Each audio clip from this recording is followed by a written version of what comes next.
สุขเป็นเฮาทบกันเอาเฮาเป็นกูห้อมไปย้อนกอบสังในทำโดยเพื่อซ้อมมือบอกกันกี่ก็เกี่ยวลือมากันสู้ก็สุปอเคยหนาวหากสองหูเสือสู้เฮาในมันมีใครกันมือดีพี่ดังกันกว่าไหน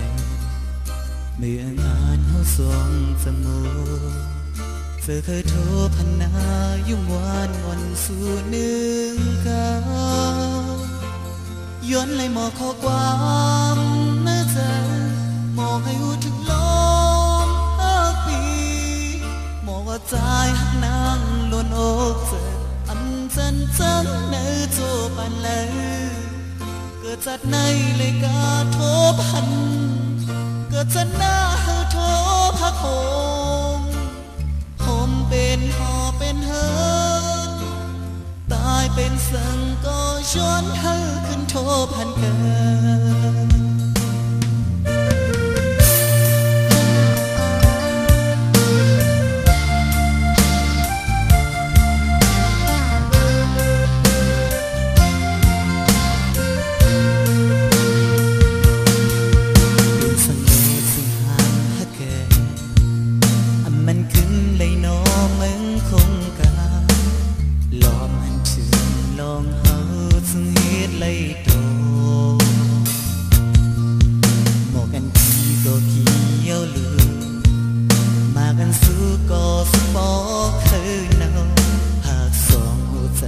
สู้เฮา